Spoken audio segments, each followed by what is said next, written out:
Brad, please come up and join us. Hello, everyone. I think it's important to recognize that we live in the future.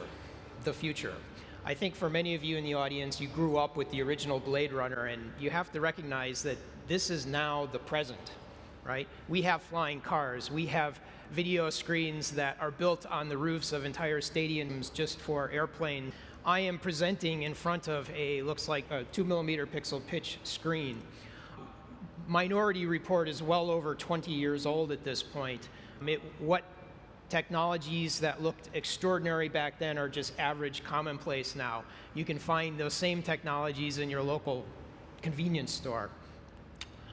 Star Trek, we had the holodeck.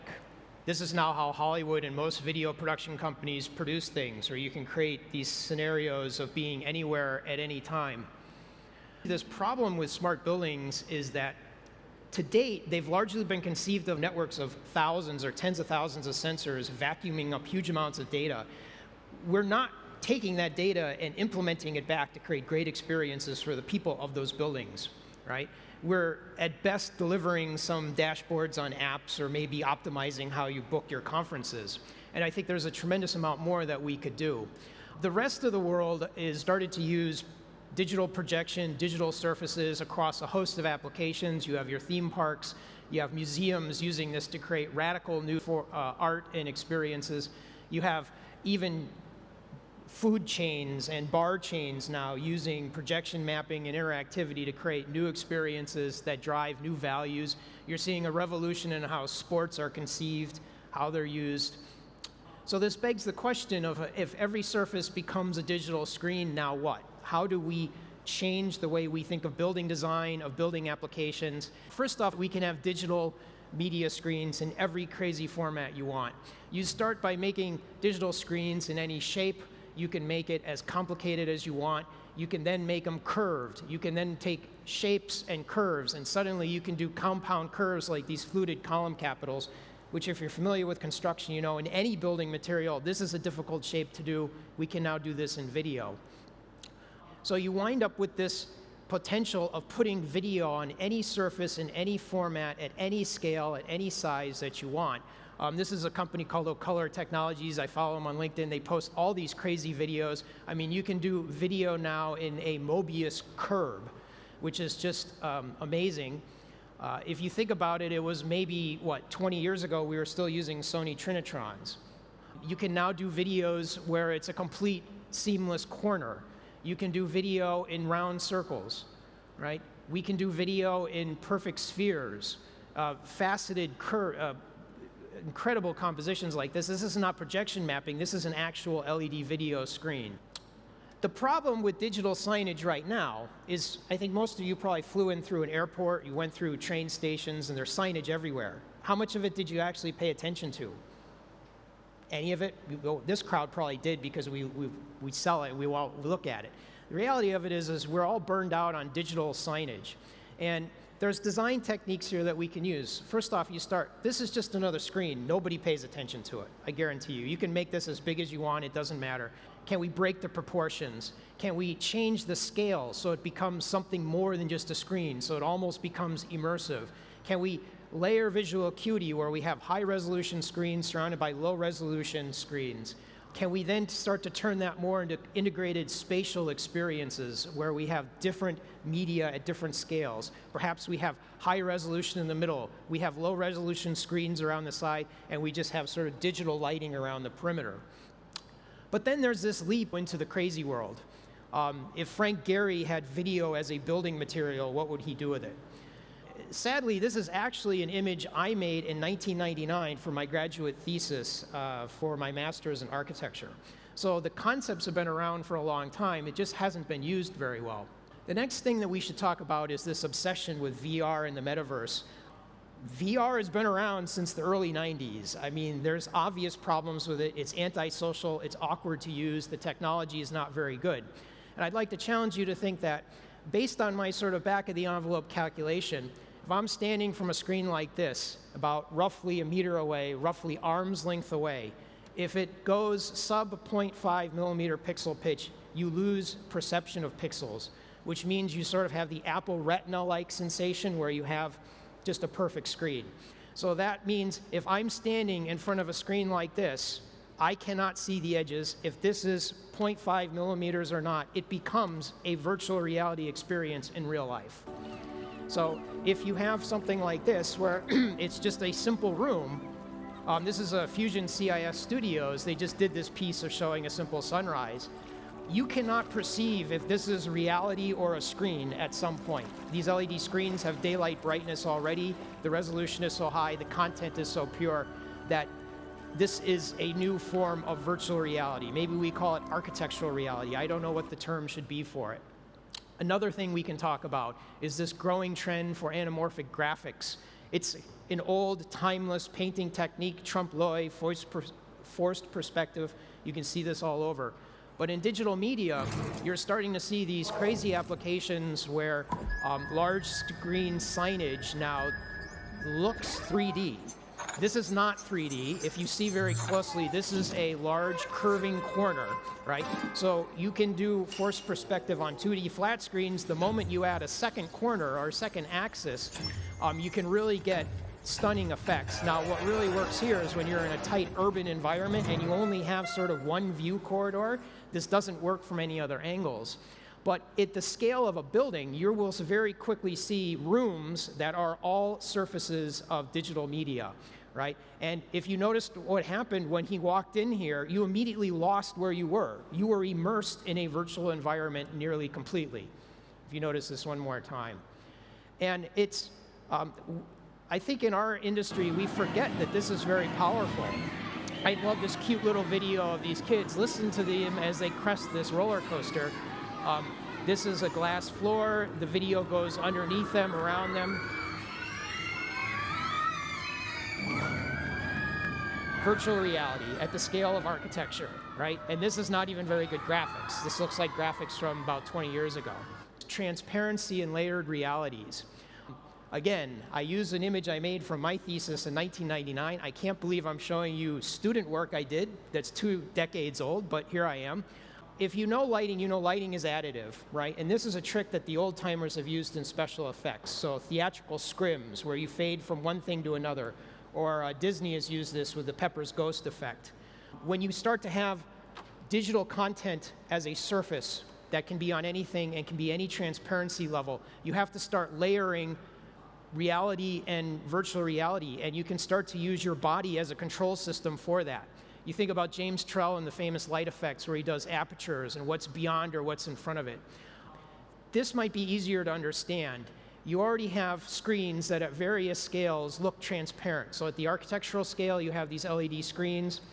At the finer scale, you have transparent OLED, right? And when you start to combine that, you can have, let's say, solid surfaces, you can have transparent surfaces. If they really wanted to here, they could add in some props or reality, or they could add multiple screens that are transparent to create a tremendous illusion of depth and parallax effect. This is the Petite Chef, and this is a restaurant experience that's now, I think this is on a cruise ship. What this is forced perspective overlaid onto a dining room table. And the only trick here really is that the plate has to be in the right spot. Everything else works. And it's just a charming overlay of data and media in storytelling on your dining experience. And then you start to turn this into these very lush dining experiences where you combine projection mapping on the table surrounded by these walls of high-resolution digital media. You get a total new type of immersion where you have your physical stuff, your food, and you have your virtual experience surrounding you. And obviously this has a lot of hospitality and entertainment applications, but how do we start to use this technology in, let's say, healthcare or retail or commercial office spaces? Another concept I'd like to talk about, ambient communications. We as humans have very focused vision that we look at for acute detail. This vision costs our brain a lot. It takes a lot of processing power. But we have a secondary visual system that's our peripheral vision. This is a very fast, lightweight, low mental energy sort of visual system, and it is very powerful. I think earlier today in the session you saw all the lights went white for some reason, and everybody looked, what went on? What went on? Why was that? That was our peripheral vision system working. We weren't focused on the lighting. Well, I was, 'cause I'm a lighting nerd, but the rest of us weren't, and you saw that. So we have this peripheral vision, we have this human proclivity for motion, right? Maybe it's because we wanted to make sure we saw the lion in the bushes eons ago before it ate us, and we have this human proclivity for meaning making of variables in our environment change. We want to know why. Well, how do we use ambient communications within a physical space to optimize that space, to optimize the human behavior in there? We can do a lot of things. We could change the color of the space. We could change the motion intensity. There's a lot of things, the patterns of light. And then this was an example I used of how do we drive that? What are we using to feed that control system? Well, we could feed that with live data streams. We could feed it with the weather or the stock market, or we could feed it with social media content or data. Or perhaps in the realm of smart buildings, we're feeding this with social media from an internal company group, right? So we can have the data on the left feeding the effects on the right. And here's a few examples of what this might look like. Let's say you want to show progress towards a cause or progress towards a goal. So we could take the aggregation of likes and fill up an architectural wall on the side.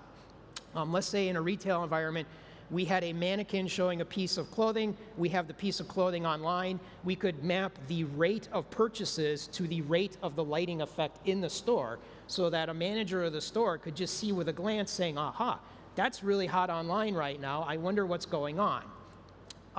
Another example could be called sparkling service, where in a restaurant you have a beautiful animated, digitally controlled sparkling wall. We could take the aggregated rate of, or average likes or stars and apply that to the rate of the sparkle on the wall surface. So, and you see how this maps through. Let's talk about interactivity now.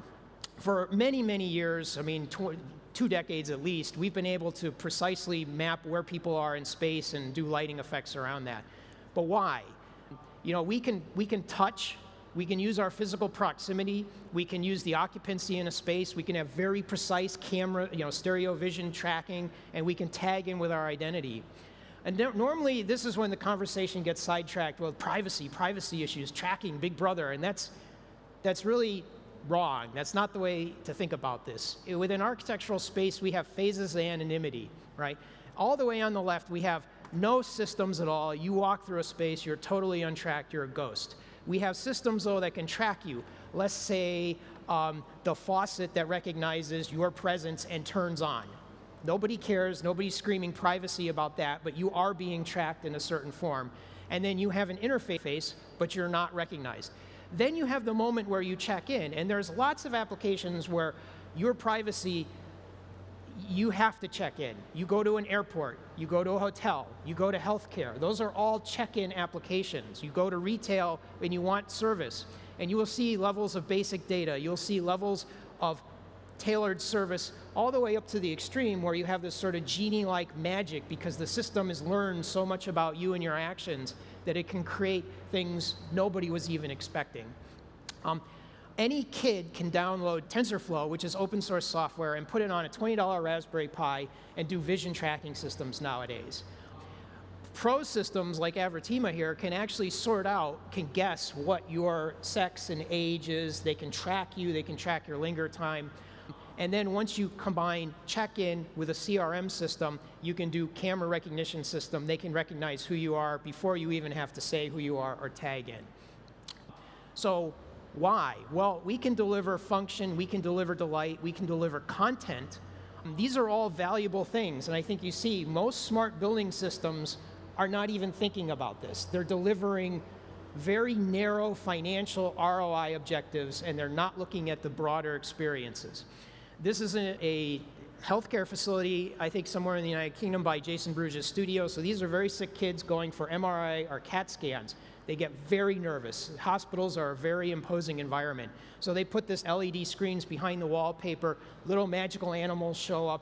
It calms the kids, it distracts them. They got much better scans. So there was a very clear ROI in the big dollar world of healthcare just by distracting children.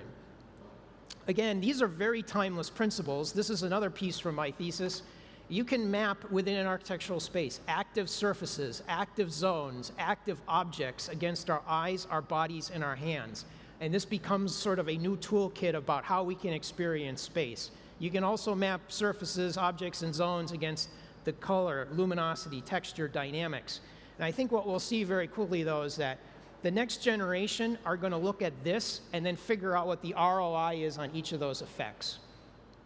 So we have new design technologies that drive all this. This is from Scandal Tech, which is a data-driven lighting control system. And where smart building systems are at are basically here. They kind of create a large amount of cloud data from systems. Maybe they have some advanced sensing, maybe not, and that's about it. But we're going to have systems that take data input along with data tables, like I said, social media, whatever your data content is, that we have processing that has if-then logic systems that make sense, mixed with media content, mixed with abstraction engines, and then outputted to every form of light-emitting thing you could imagine. A 4K screen is really just 23 million little points of light. So every pixel becomes a light source, every light source becomes a pixel in the buildings going forward. You also have live rendering technologies. Unreal Engine is basically eating the world, as they say. It's eating the world in architectural construction right now. For any sort of visualization, it's become so quick to put Revit content into Unreal. Now what's staggering is that Unreal, which is a game engine, it's used to make high-end pro game systems. It has all the interactivity that you need to do the most mind-blowing games is in here. You can put a BIM model into here and start doing all that game interactivity. People have made extensions now where you can control DMX lighting. Once you control DMX, you can control anything in the physical world from your game engine.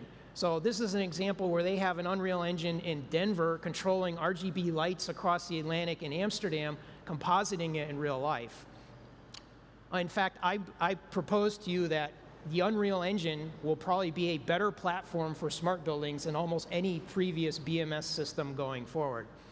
Another real hot concept, we're seeing retail media networks. You have these omni-channel collections of data, right, where you have physical data, but you mostly have a lot of online data. The retail world is struggling on how to synthesize all of this data, connect it all so you have a seamless shopping experience, whether you're in-store or online.